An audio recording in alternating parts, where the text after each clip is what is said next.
Bonsoir, bienvenue à ce débat avec les candidats de la circonscription Carleton.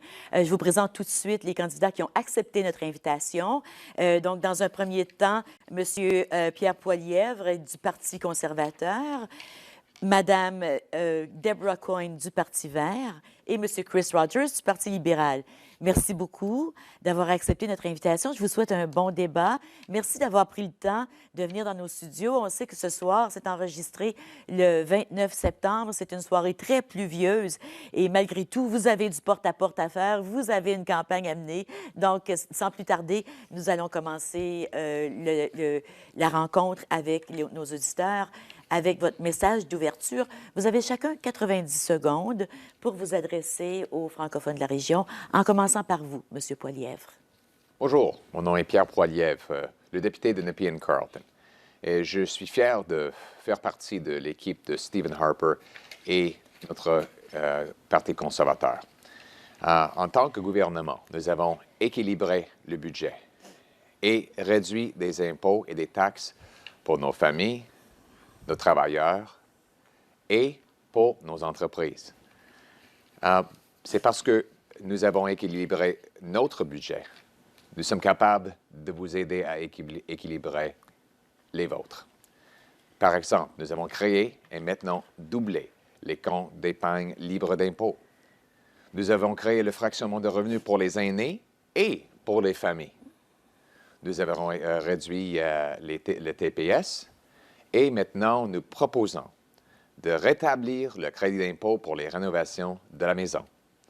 C'est parce que nous avons un budget équilibré que nous pouvons faire ces genres de choses. Mais un budget équilibré est plus important que ça. Ça nous protège du turbulence internationale qui est présent en Chine, en Europe et ailleurs.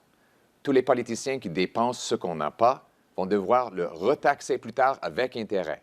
Nous vous protégeons de cette réalité en équilibrant notre budget et en gérant un gouvernement compétent avec des taxes et des impôts bas pour les familles, les aînés et nos petites et moyennes entreprises. Merci. Merci, M. Poilievre. C'est à vous, Mme Coyne. Merci beaucoup. Je me présente comme candidate afin d'aider le Parlement à recommencer à servir le peuple canadien et non les politiciens. Pendant plus de 9 ans, Stephen Harper a gouverné à partir du bureau du Premier ministre. Il a contourné le Parlement et de façon systématique a miné la capacité du gouvernement fédéral d'agir dans l'intérêt national. Sous la gouverne des conservateurs de M. Harper, nous avons perdu le sens de ce qui nous relie en tant que Canadiens et Canadiennes. La circonscription de Carleton a besoin d'un représentant voué à obtenir des résultats pour tous les Canadiens et les générations à venir, non juste pour les prochaines élections. Un vote pour moi et les Partis verts est un vote pour une représentation attentionnée et fondée sur des principes rigoureux. C'est un vote pour une collaboration constructive afin de construire un Canada meilleur. Ensemble, nous pouvons commencer à vraiment tenir le gouvernement responsable de ses actes envers le peuple canadien. Merci beaucoup. Merci, Mme Coyne. C'est à vous, M. Rogers. Merci beaucoup. Cette élection a pour sujet le retour d'une manière plus canadienne de gouverner Canada. Mon parti a un plan de retour aux fondamentaux que je suis très fier de soutenir. De la sécurité de la retraite aux infrastructures, en passant par l'équité pour la classe moyenne, notre plan libéral apportera le vrai changement que mérite notre communauté. Merci beaucoup. Merci, M. Rogers. Alors, je vous rappelle à la maison que M. Pierre Poilievre est le candidat du Parti conservateur, Mme Deborah Coyne est candidate du Parti vert et M. Chris Rogers du Parti libéral. La première question que je vais vous poser, c'est une question qui revient souvent dans les discussions et c'est l'efficacité du système parlementaire. On parle beaucoup de représentation proportionnelle, vous pourrez en parler si vous voulez, mais moi, je vous pose la question, si vous êtes élu, est-ce que vous pensez que c'est important et est-ce que vous pensez qu'à être capable de travailler sans partisanerie avec les députés des autres partis et aussi avec les élus des autres paliers gouvernementaux? Puis, si oui, sur quel dossier vous pensez que cette non-partisanerie pourrait exister pour débuter? Et je vais commencer avec Mme Coyne. Thank you. There's always going to be a certain amount of partisanship. But what partisanerie we est have to do inévitable. is diminish it and put the Mais MPs into il situations faut where there's going to be placer reasonable les députés compromise dans une and where position we de compromis actually have possible, goals and we work où together il y a to des achieve them. objectifs pour la You réalisation have to desquels tout le start monde with travaille. reducing the power of the Prime Il faut Minister's commencer par office. réduire les This pouvoirs government du has cabinet du been all Premier about ministre. Ce ignoring gouvernement Parliament, a tourné rushing le dos through au things Parlement, through il a committee, précipité omnibus l'étude bills des with projets everything de but the loi kitchen et a eu sink. recours à des We mesures have to get back omnibus to qui sont having de a Prime véritables Minister, fourre-tout. respecting Il faut d'abord que Parliament le Premier ministre respecte le Parlement ensuring that basic powers like et les appointing pouvoirs de base the comme celui chairpeople of de la the nomination committees des or présidents even des the deputy comités ministers ou are des taken away and sous-ministres. given to more Et il non-partisan faudrait and arm's les length confier bodies à like un a organisme public indépendant, appointments non commission. So partisan, that's comme une one commission mechanism des that nominations. you can use. Voilà You une have to première also give chose. more power to the committees. Il faut donc So donner one way plus you de do it is you pouvoir may aux send an comités issue to a committee of et on Parliament pourrait to examine and you confier tell les études everybody à to un come back with a comité unanimous invité à déposer un rapport unanime decision on, ou à for prendre example, une what should be décision done unanime. Par about the exemple, age for old dans age le security. dossier de That was l'âge done d'admissibilité à la practically by sécurité fiat from out vieillesse. of the country by Mr. Harper Alors cette instead décision a été of rendue raising it from comme 65 to des 67. dictats ou un Inadequate dictat par M. discussion. Harper quand il So était à there are many, l'étranger, many sans mechanisms, débat. that you can Donc il y put a into Parliament beaucoup de and put mécanismes more funding au into niveau the du Library of Parlement que Parliament l'on to pourrait make sure that we are appliquer, having more notamment en constructive augmentant le discussions financement de la and bibliothèque du reasonable Parlement compromise. pour But s'assurer finally, I'll just qu'on ait des conclude with, discussions you mentioned constructives changing the donnant lieu à electoral des system. compromis. In addition to all the Pour various conclure sur la parliamentary réforme reforms du we have to put in système, en place, plus des of autres course, réformes if we parlementaires had a form of nécessaires, proportional representation si nous and appliquions la less, représentation proportionnelle less first past the post and, à la place du people just scrutin uninominal à automatons un for whatever tour, leader of their, si les gens party, pouvaient we voter would have a pour, better parliament. And the Green Party, I'm proud en to say, fonction de is not leur gonna flip conscience votes et pas en and fonction will, de ce que leur and disent les respects, chefs, à the ce moment-là, views le of its Parlement s'en MPs. trouverait mieux et Merci, Mme Coyne. C'est à vous, M. Rogers. on La respecterait même les question. vues des députés. Oui, j'aimerais dire qu'il y aura toujours un certain montant de partisanerie dans le système parlementaire. Oui, c'est un monde politique. Mais pour certains dossiers, la partisanerie doit être secondaire. Par exemple, on a réformé la loi électorale. Ça, c'est quelque chose qui doit être dans l'intérêt national, pas dans l'intérêt d'un parti ou d'autre.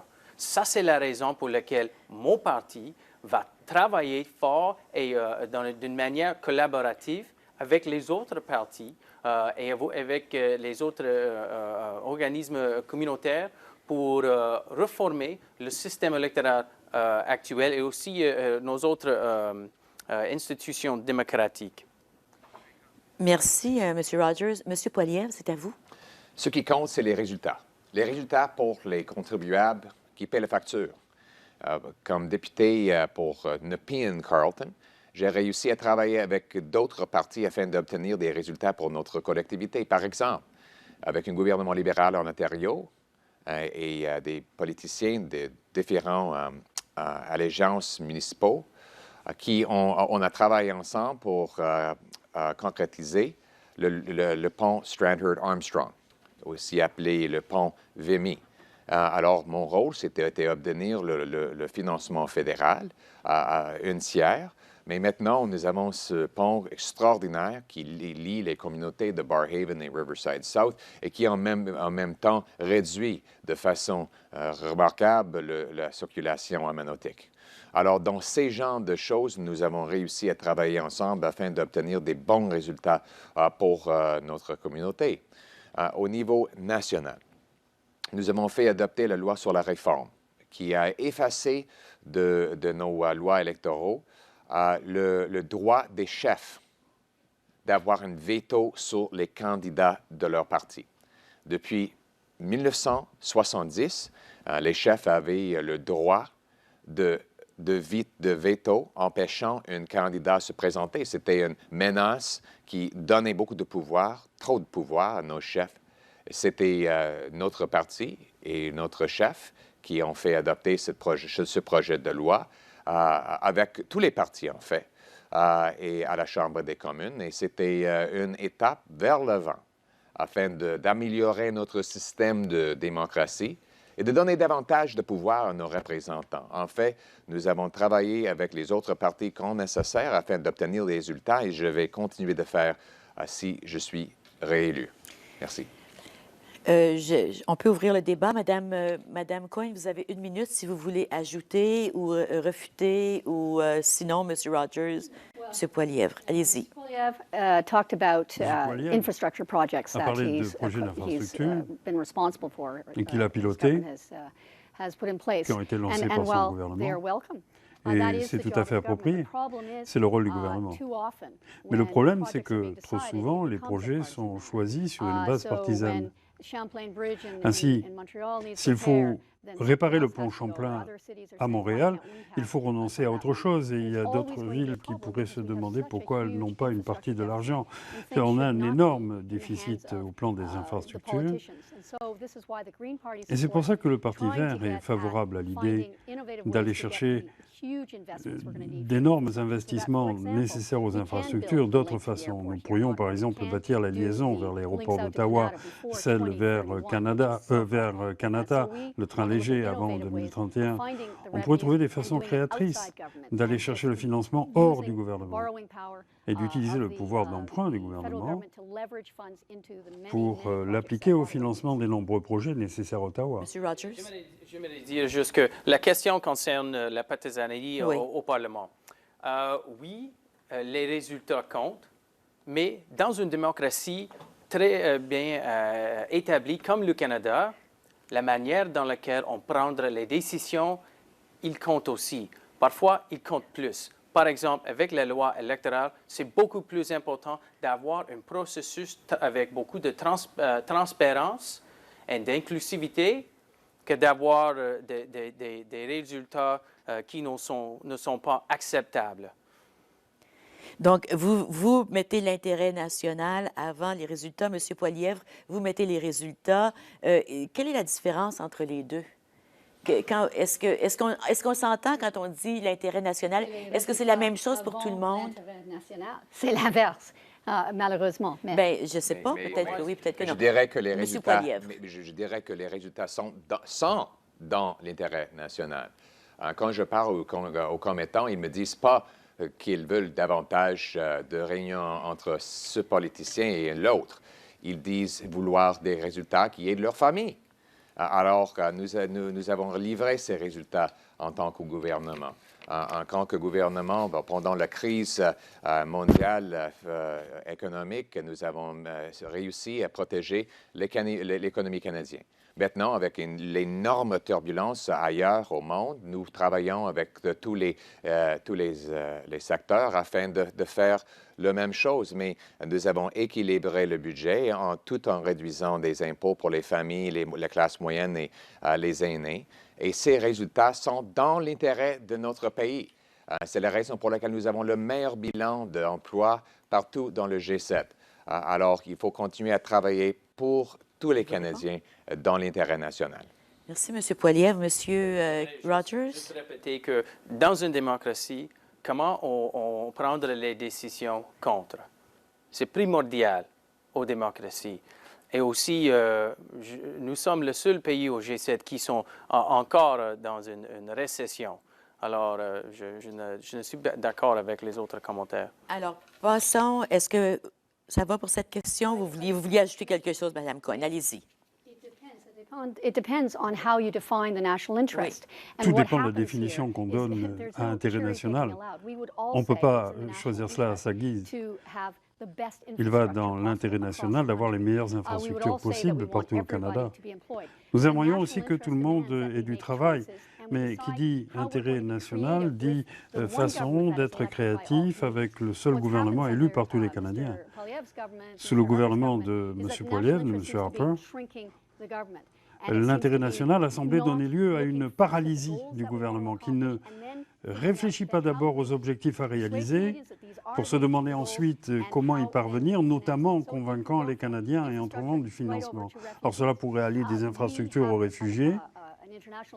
Nous avons une obligation internationale, celle d'aider les réfugiés dans cette crise. Et nous aurions dû le faire il y a 2 ans, car ce gouvernement est isolé. il ne fait pas attention à ce qui se passe dans le cadre de ses responsabilités internationales. Nous n'avons rien fait pendant 2 ans et soudain arrive cette marée humaine, ce million de réfugiés en Europe. M. Poilievre, vous voulez répondre à ça? Allez-y. Oui, Mme Coyne a soulevé l'enjeu des réfugiés et c'est un enjeu extrêmement important. Il y a une crise causée par ISIS et d'autres groupes terroristes en Moyen-Orient, une crise qui a commencé à couler en Europe aussi. Et évidemment, les Canadiens veulent aider.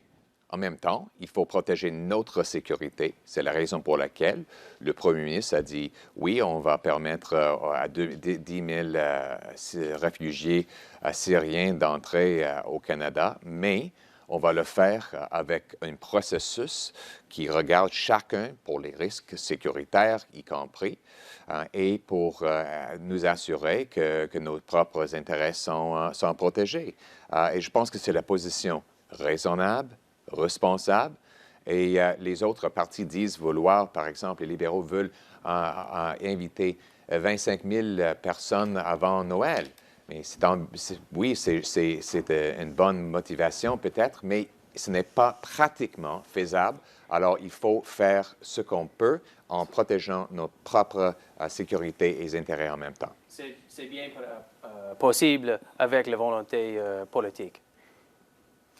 I wanted to say that Mr. General Rick Hillier says that 50,000 by Christmas would be feasible. Qu'il aurait été possible d'en accueillir 50 000 d'ici Noël.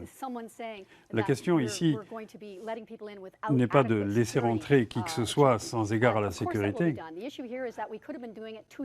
La question est de savoir pourquoi on ne l'a pas fait il y a 2 ans. Mais nous n'avons pas assez de gens en première ligne, de diplomates, nous n'avons pas assez de missions ouvertes. Et nous dormions quand tout cela s'est produit et nous aurions dû agir pour éviter que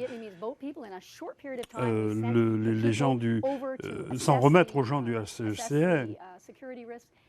Quand on a accueilli les transfuges de la mer, les Vietnamiens, on en a accueilli 60 000, il n'y a pas eu de risque d'évaluation de sécurité. Alors, c'est juste maintenant qu'on va envoyer des gens sur place. C'est ce qu'a décidé le gouvernement pour évaluer les réfugiés. Et qu'on va donner un coup de main aux employés du HCR. Nous agissons 2 ans trop tard.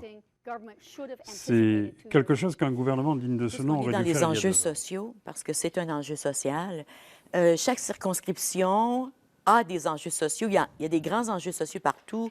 On pourrait dire que la pauvreté est croissante, même dans votre circonscription. Il y a un fossé qui devient de plus en plus évident entre les gens. Il y a tous les besoins d'intégration et d'inclusion des immigrants. Il y a les besoins des Autochtones. Il y a beaucoup d'enjeux sociaux présentement dans une société aussi diversifiée que la société canadienne. Je vous demande, quels sont, selon vous, les besoins les plus urgents de votre circonscription? Et puis, vous pouvez rattacher ça au plan de votre parti. Et comment votre parti entend-il répondre à ces besoins? Et je vais commencer par vous, M. Rogers. Oui, dans notre circonscription, je dirais que le besoin le plus grand, ça c'est les emplois pour la jeunesse, la sécurité de la retraite et aussi c'est l'infrastructure. Alors, mon parti a un plan pour améliorer la situation de pauvreté dans notre circonscription avec l'allocation canadienne aux enfants. Ça va donner plus d'argent chaque mois sans impôt pour 9 sur 10 familles au Canada. Ça va améliorer la situation pour 300 000 enfants en pauvreté au Canada. Aussi, nous allons faire les investissements nécessaires pour créer des bons jobs maintenant et aussi pour assurer la prospérité au long terme. Okay. Merci, M. Rogers. C'est à vous, M. Poilievre. Oui, merci. L'enjeu de pauvreté est extrêmement important. C'est la raison pour laquelle nous, comme gouvernement, avons mis beaucoup d'emphase sur ça et nous avons obtenu aussi des résultats. En 1996, à peu près 15 de nos citoyens vivaient sous le seuil de pauvreté. Maintenant, ce chiffre est 8,8 %. Alors, c'est une grande réduction, à peu près la moitié dans le taux. Alors, c'est du progrès, mais il y a davantage à faire. Comment nous l'avons fait? Mais premièrement, nous avons mis en place le crédit d'impôt pour le travail. Ça aide les gens avec un faible revenu à garder davantage de leur salaire parce qu'avec le bien-être social, quand on commence à travailler, on retire les bénéfices. Alors, il faut ajouter un crédit qui subventionne un peu le salaire et qui encourage le travail pour que chaque personne qui est en pauvreté, mais qui essaie de travailler, gagne davantage. Et c'est ce que nous avons fait avec ce crédit, avec un grand succès. Pendant la grande crise mondiale économique, l'UNICEF a dit que la pauvreté parmi nos enfants a diminué de 180 000 enfants. Pourquoi? Parce que les prestations universelles pour la garde d'enfants que notre gouvernement a versées a aidé ces enfants à élever leur situation et celle de leur famille. Alors que nous mettons de l'argent directement dans les poches des parents et indirectement aidant leurs enfants. Et comme ça, nous avons pu réduire la pauvreté et nous allons continuer de le faire. Merci, M. Poilievre. Madame Coyne, c'est à vous. Merci.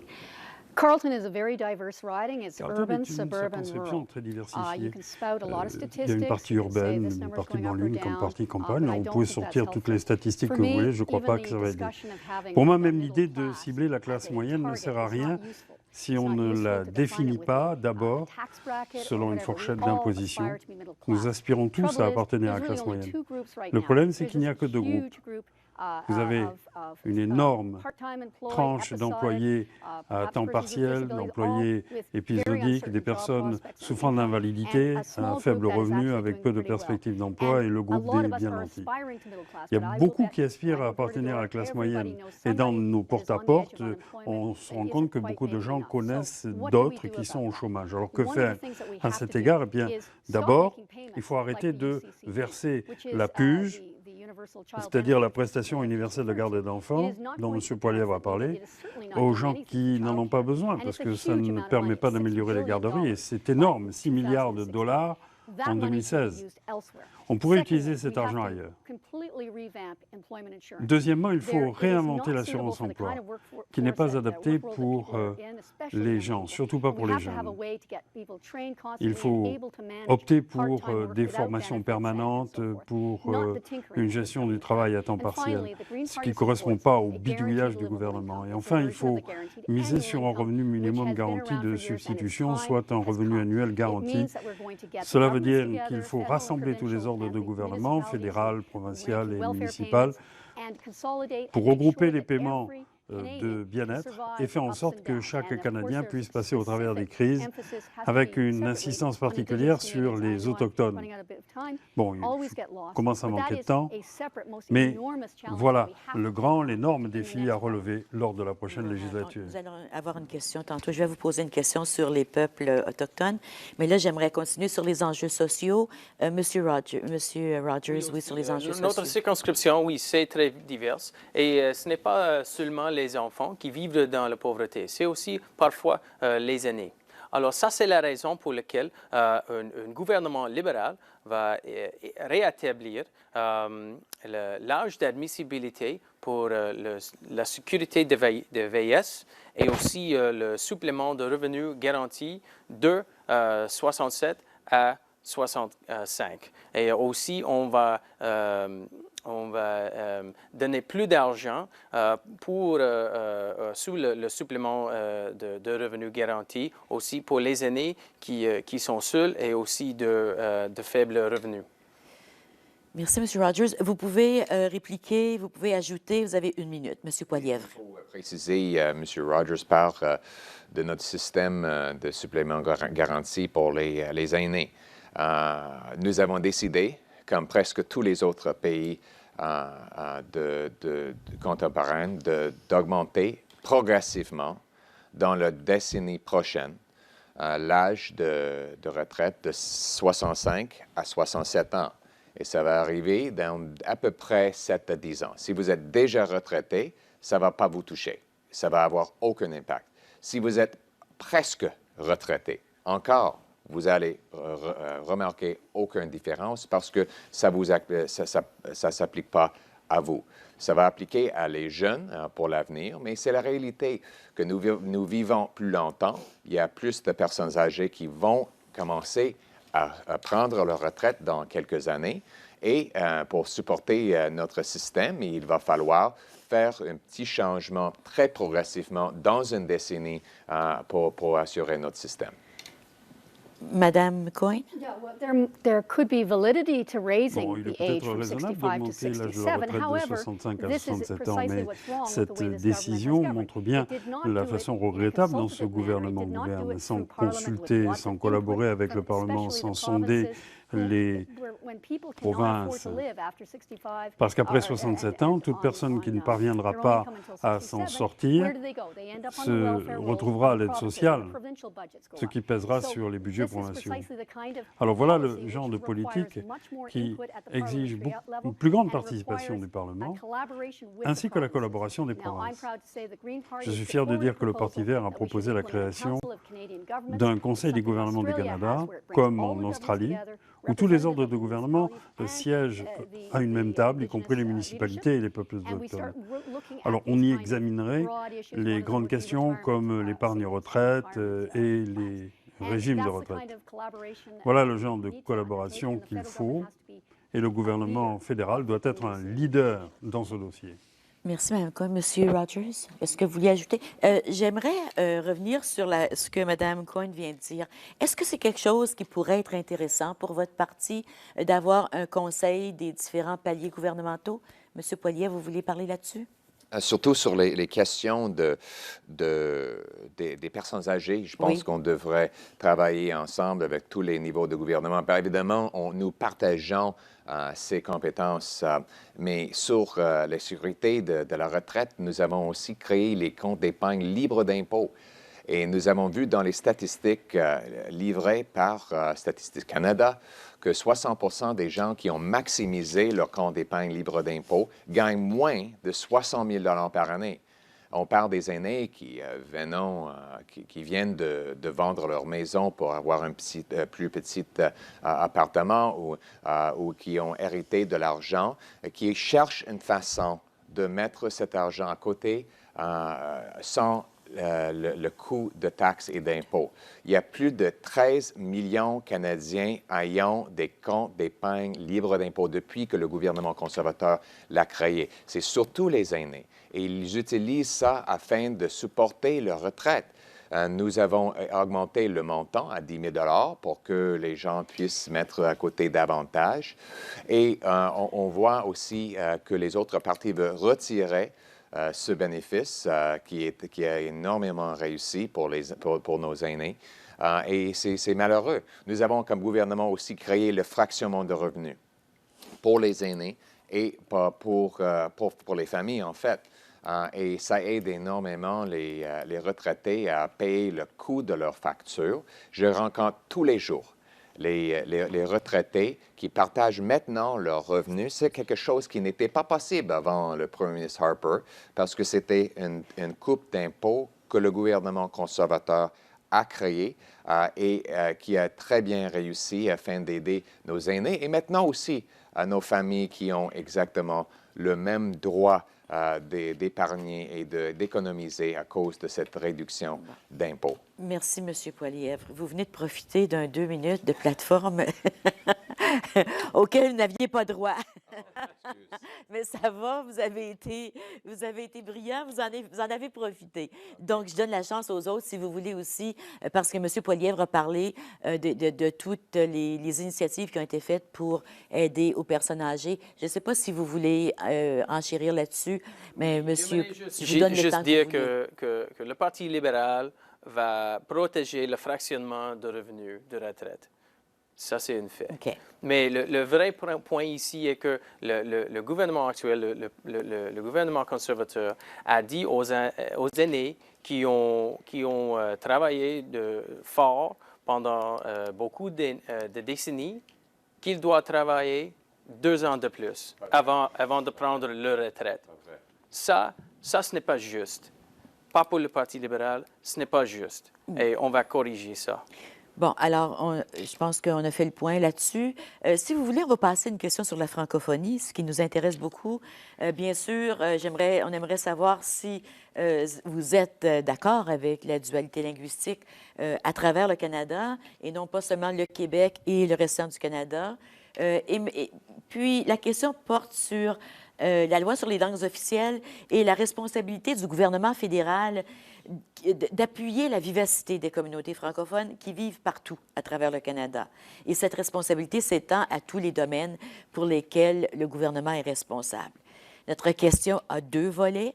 Premièrement, comment allez-vous faire pour représenter les intérêts des francophones, des organismes et des individus à votre gouvernement et s'assurer que leur agenda est entendu et compris? Et deuxièmement, la question de l'immigration francophone, qui est un moyen de développement pour les communautés de tout le Canada et bien sûr de votre circonscription aussi. Pour pallier au retard que ces communautés ont connu en matière d'immigration, l'Ontario s'est fixé une cible de 5 d'immigration francophone. Mais pour y arriver, elle a besoin de l'appui du fédéral. Et je vous demande, que ferez-vous pour que le fédéral recrute et sélectionne des travailleurs d'expression française ou bilingues qui s'établiront à l'extérieur du Québec? Ma question est comprise? Oui? Alors, je pense que nous sommes à vous, Mme Coyne, pour commencer. Ou est-ce qu'on est à vous, M. Rogers? De toute façon, on va aller avec Mme Coyne. Oh, Allez-y, okay. allez-y. There are several sections to it. Oui, So first of plusieurs all, parties à cette strongly, of course, support, D'abord, bien sûr, je suis tout à fait d'accord sur le principe du dualisme dualisme linguistique au Canada et avec la loi sur les langues officielles. Pour ce qui est de la représentation des groupes francophones, surtout dans Carleton, cela dépend du financement. Il va falloir veiller à assurer un financement, à ce que le commissaire des langues officielles soit entendu, à ce qu'il soit efficace, à ce qu'il visite régulièrement le Parlement. Alors une chose, selon moi, et les Verts l'appuient, c'est qu'Ottawa doit être officiellement bilingue. On donnera ainsi un visage francophone à Ottawa. Et ça va être un geste symbolique, mais encore une fois, tout cela, ça ramène une question de budget. Mais je ne crois pas que l'argent devrait être un problème. Bien sûr, il ne faut pas dépenser à tort et à travers, mais il serait normal qu'Ottawa soit bilingue, puisque c'est la capitale du Canada. Quant à l'augmentation du nombre d'immigrants de langue française, cela dépend évidemment de la loi sur l'immigration. Les Verts voudraient réformer en profondeur cette loi, mais il conviendrait de voir comment augmenter le nombre de francophones parmi les immigrants accueillis en Ontario. On devrait en discuter. Et puis, il y a aussi les fonds d'installation qui sont maintenant réduits en peau de chagrin. Pour réussir comme Canadiens, il faut aider financièrement les immigrants à s'installer, leur permettre de faire venir leur famille. Et ça doit être une priorité, une discussion entre Ottawa et Queen's Park. Oui, pour moi, la question de bilinguisme, par exemple, ou la francophonie en Ontario, c'est quelque chose qui est très important pour moi parce que j'ai appris mon français dans une communauté francophone au nord d'Ontario pendant mes années universitaires, à l'Université Laurentienne. Alors, il y a certains monde qui me dit que je parle français avec un accent franco-ontarien. Je ne sais pas si c'est certain, mais... Oui, en effet, ouais. c'est bien. Alors, c'est une question de respect. Si on élit un gouvernement qui respecte la francophonie, ça va créer les conditions pour améliorer les conditions pour les francophones ici à Ottawa et aussi en Ontario.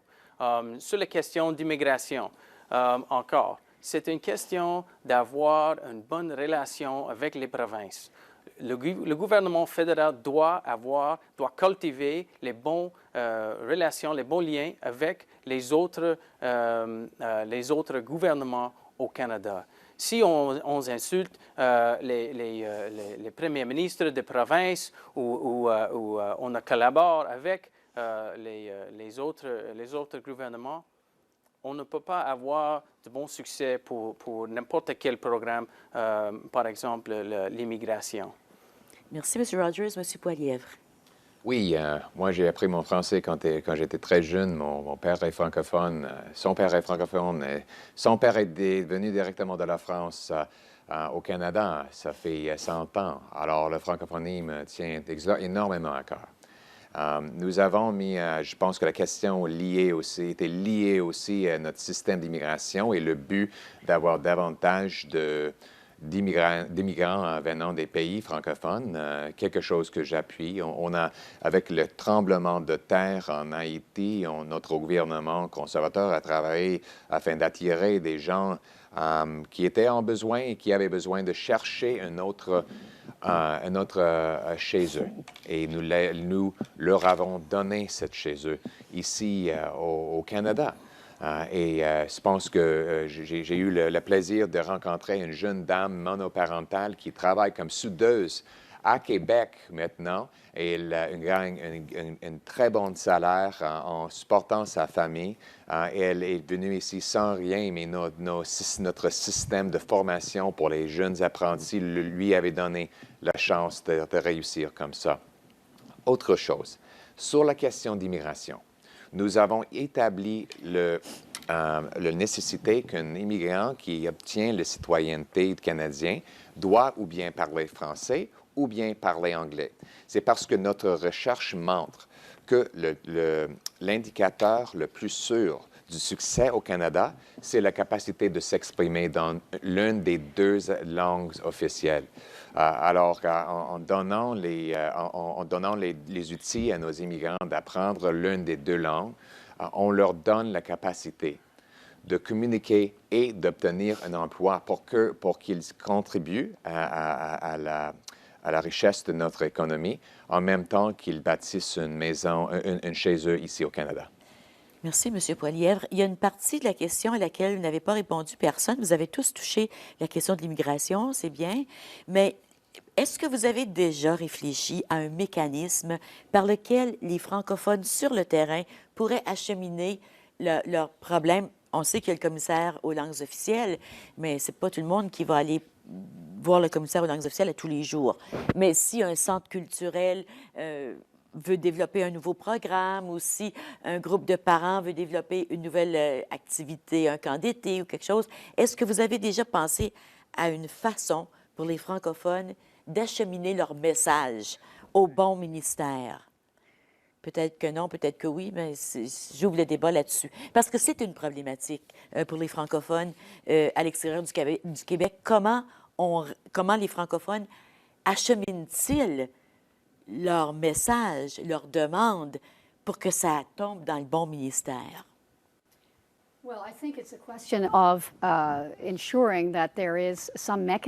doit y avoir un mécanisme. Il faut que ça émane de la collectivité. Il faut qu'il y ait un appui du commissariat aux langues officielles pour bâtir un centre de services représentatif.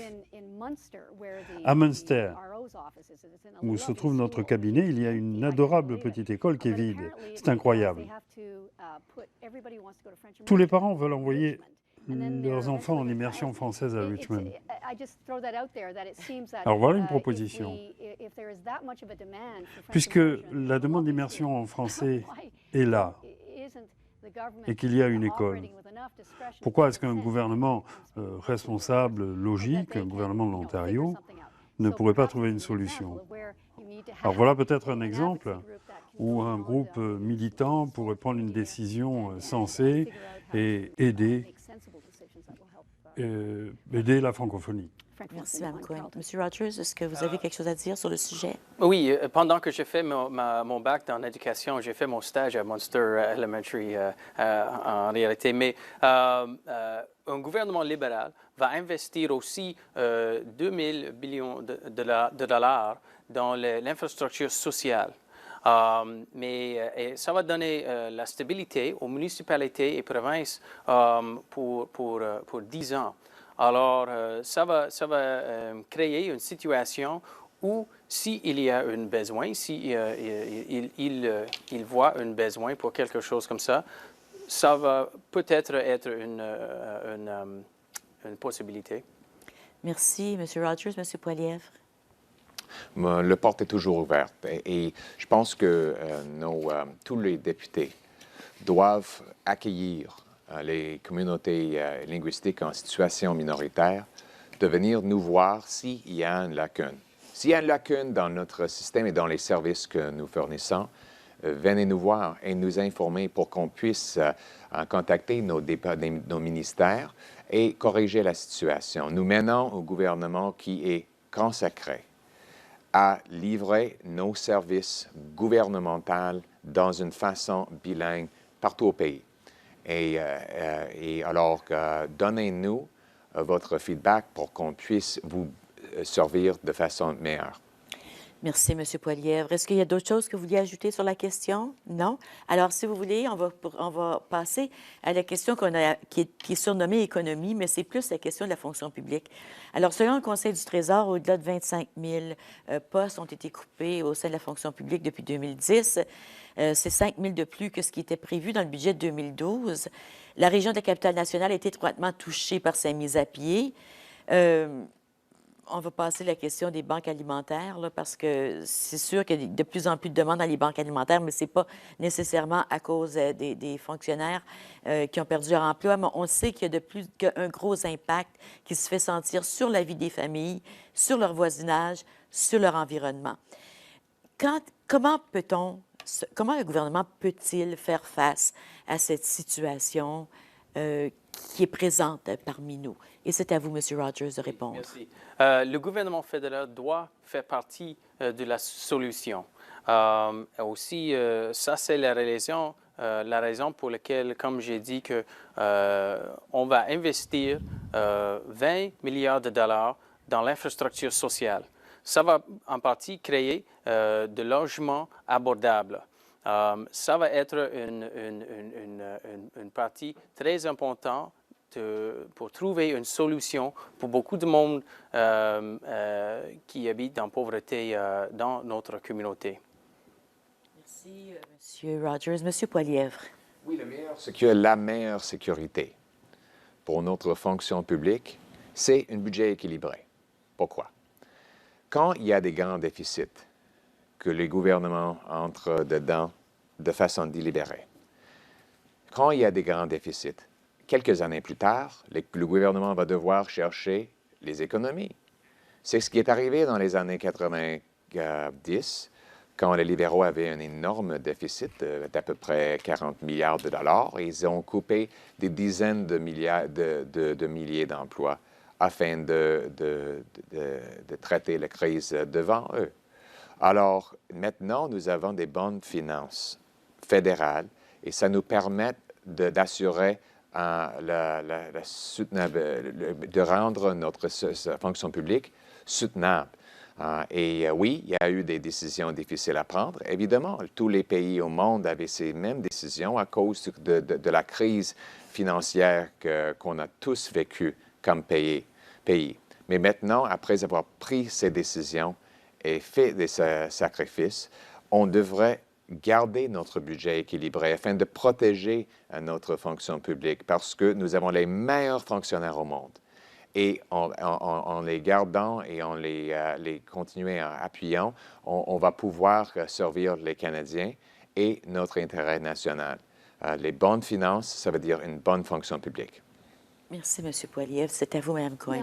Mr. Poilievre, as always, has turned Alors, this comme into d'habitude, something about a balanced budget. M. Poilievre ramène cela à une question d'équilibre budgétaire et de responsabilité financière. Personne n'est contre, mais là où il a tort, c'est quand il parle de la meilleure fonction publique. Mais ce n'est plus le cas après les coupes, après la réduction des effectifs de scientifiques, d'archivistes, après avoir réduit tous les services essentiels à la fondation économique du pays. Sans parler des emplois eux-mêmes qui ont été supprimés. Alors nous n'avons plus la meilleure fonction publique, nous n'attirons plus les meilleurs, Et il faut revenir à ce qui a été avant. Et il faut que les gens qui travaillent en première ligne voient leurs effectifs augmenter, par exemple dans les missions pour aider les réfugiés ou du côté des sciences, parce qu'il faut que ces gens-là puissent rendre leurs études publiques. Alors nous avons tout réduit à sa plus simple expression quant à la capacité du gouvernement de servir les êtres humains. Et comme s'il y avait les bons et les mauvais. Tout cela est lié évidemment à l'informatique, mais c'est aussi une question de personnes. Et ce sont des gens qui sont touchés directement à Ottawa.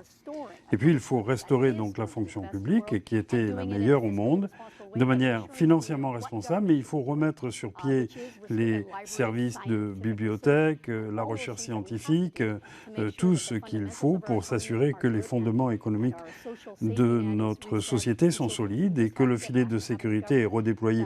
Il faut que le gouvernement croie de nouveau à l'intérêt national et qu'il fonctionne dans ce sens. Merci, Mme Cohen. C'est à vous, M. Rogers. Oui, et peut-être j'ai mal compris une partie de la question, mais les impacts sur les communautés en général, oui, j'en ai parlé. Des coupures de la fonction publique fédérale sur la communauté et aussi, vous pouvez parler sur les services comme vous voulez, et qu'est-ce que vous, si vous êtes élu, votre parti, qu'est-ce que vous pouvez faire ou qu'est-ce que vous entendez faire? Oui. Alors, les coupures sur la fonction publique, ça impacte beaucoup toute la communauté, toute l'économie locale ici à Ottawa. Mais aussi, concernant particulièrement les fonctionnaires, moi je suis fonctionnaire aussi. Les fonctionnaires, ils veulent deux choses. Ils veulent de respect et ils veulent de justice en travaillant avec leur employeur. Ça, c'est tout. Et? Oui, avec les relations, ils veulent les relations justes avec leur employeur, le gouvernement du Canada. Mais on a manqué ça pendant la dernière décennie. D'accord. Est-ce que vous voulez reprendre? Sinon, oui. Oui, il y a des réductions. Monsieur Poilievre, vous avez 30 secondes là, pour répondre parce qu'on est à la deuxième réplique, mais allez-y. OK. Oui, il y a eu des réductions, mais en même temps, on a essayé d'utiliser les retraites et non pas de terminer les fonctionnaires qui voulaient rester dans le système. Et nous avons travaillé extrêmement fort et précisément afin de lier les gens qui voulaient rester à la fonction publique, mais que leur position était éliminée, avec une autre position laissée par un retraité. Et ce processus était très, très précis. Et c'est pour ça qu'on n'a pas eu les terminations qu'on a vues pendant les années 90. Merci, M. Poilievre. Je trouve ça très intéressant, ce que vous dites. Puis je pense que pour la première fois depuis très longtemps, les Canadiens ont devant eux des partis qui se distinguent les uns des autres, avec des plateformes qui se distinguent et des approches qui se distinguent. Et je sais que vous parlez tous d'intérêts nationaux. Je suis pas certaine que... Je pense que si on parlait longtemps, on pourrait s'entendre, mais c'est pas toujours évident de... chacun le définit intérêt national comme il le veut, comme on disait tout à l'heure. Mais un des intérêts nationaux et... je pense, avant n'importe quel autre, c'est notre relation avec les premiers peuples, avec les Premières Nations qui étaient ici. Et toute la commission de vérité et réconciliation, tout le scandale, l'atrocité que représentent les femmes disparues et assassinées, qu'est-ce que vous entendez faire? Qu'est-ce que votre parti entend faire? Des Autochtones, il y en a partout dans nos communautés. Moi, j'ai des voisins, j'ai des amis qui font partie des Premières Nations. La plupart des francophones sont un peu métis aussi. Donc, je pense que c'est une question qui nous tient à cœur et on aimerait savoir qu'est-ce que le gouvernement entend faire avec la commission, les recommandations de la commission Vérité et Réconciliation. Monsieur Rogers, c'est à vous à commencer. Notre parti va prendre, premièrement, une approche de respect et aussi de collaboration avec les Autochtones. Ça, c'est la première étape. Aussi, on va prendre des autres mesures, par exemple, les investissements dans l'éducation, parce que la situation des Autochtones et les Premières Nations au Canada, c'est quelque chose qu'on prend au sérieux. Alors, on va prendre, comme j'ai dit, une approche collaborative et aussi avec beaucoup de respect. Merci, Monsieur Rogers. Monsieur Poilievre. Oui, évidemment, nous avons une occasion de travailler avec nos communautés autochtones afin d'améliorer leur qualité de vie. Et moi, je préfère de cibler les projets qui sont extrêmement pratiques. Par exemple, améliorant la qualité de l'eau sur les réserves, améliorant les occasions économiques pour les jeunes autochtones pour qu'ils puissent avoir un bon emploi. J'ai eu l'occasion de visiter 2 réserves en Colombie-Britannique, près de Penticton, pendant l'été dernier. Et j'ai eu l'occasion de rencontrer des chefs autochtones qui travaillent afin d'attirer les entreprises sur leurs réserves. Et ça donne de l'argent pour leurs écoles et ça donne des emplois pour leurs jeunes. Alors, nous, comme gouvernement, voulons travailler avec ces gens de chefs afin d'attirer ces occasions économiques pour aider avoir davantage d'espoir pour nos jeunes. Et les femmes autochtones qui sont disparues, M. Poilievre? Oui, évidemment, c'est une tragédie énorme et c'est la raison pour laquelle nous nous attaquons à problème de la criminalité. Parce que chaque fois qu'une femme a été tuée, c'est un crime. Et nos forces policières doivent chercher ceux qui font ces genres de crimes et notre système juridique doit les punir pour ces genres de crimes. Et nous avons mis en place des changements à notre système criminel pour protéger les victimes et pour enlever les criminels de la rue afin de rendre nos collectivités partout, y compris sur les réserves autochtones, plus sécuritaires. Merci, M. Poilievre. C'est à vous, Mme Coyne.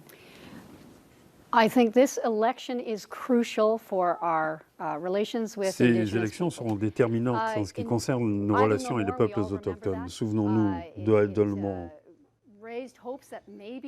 Ça nous a amené à croire que, soudainement, le Canada était en train de se rendre compte de l'ampleur du problème, et que ça ne se limitait pas à quelques centaines de dollars versés pour corriger les problèmes d'adduction d'eau, etc. D'abord et avant tout, il faut abolir la loi sur les Indiens. Il faut que les Autochtones aient leur propre gouvernement, qu'il n'ait pas besoin de s'adresser à un ministre à Ottawa. Il faut le faire par respect, pour favoriser leur développement. Et il va falloir développer ou déployer un énorme effort pour instaurer l'autonomie gouvernementale partout. L'autonomie gouvernementale des Premières Nations. Nous devrions envoyer des jeunes diplômés pour 3 ou 4 ans pour aider les communautés des Premières Nations à s'en sortir. Pas besoin d'en faire un poste budgétaire qu'on devrait comprimer. Ensuite, il faut simplement se fixer des objectifs en matière de soins de santé grâce à ce personnel détaché. Et seuls les coûts seraient ceux des effectifs déployés. Même chose dans le cas du développement des ressources. Les Autochtones en bénéficieraient. Et il faut que ce soit fait en véritable consultation avec l'appui d'Ottawa, qui ne devra pas uniquement s'intéresser aux intérêts des compagnies de développement de ressources naturelles. Il y a donc lieu d'opérer un énorme changement. Hier soir, j'ai vu l'entrevue d'une merveilleuse jeune femme qui avait vécu la crise d'Oka et dont la sœur avait été embrochée par une baïonnette. Maintenant, c'est une Olympienne. Et ce qu'elle disait était très inspirant. À un moment donné, elle a dit que de son vivant, elle était convaincue qu'elle verrait un Premier ministre autochtone. En l'écoutant, de façon aussi articulée, en voyant comment elle s'est remise du chaos de Oka il y a 25 ans, j'ai été inspiré. Il faut aller au-delà de cela, de tout ce qui nous oppose. Dans le cas de dans le cas des femmes portées disparues ou assassinées, il faut agir. C'est un grand défi, mais il faut que tout le monde travaille de front et je pense que ça va être la grande priorité du prochain gouvernement. C'est très important à créer une enquête sur les femmes disparues. Mais aussi, on doit moderniser la relation entre le gouvernement Canada et les Premières Nations. Et ça commence avec un esprit de respect et collaboration. Merci, M. Rogers. Vous avez le dernier mot, chacun d'entre vous. Ça sera très court. On avait dit 60 secondes. On descend ça à 45 secondes. On vous a entendu beaucoup ce soir. Vous avez eu la chance de faire le tour, je pense, On n'a pas parlé d'environnement. C'est une question, j'aurais aimé en parler, et de l'agriculture, mais quand même, on peut suivre votre plateforme sur votre site Web. Monsieur Rogers, c'est à vous à prendre la parole. 45 secondes pour le message de la fin. Merci beaucoup. Je suis le seul dans cette circonscription qui peut apporter un changement positif à Carleton.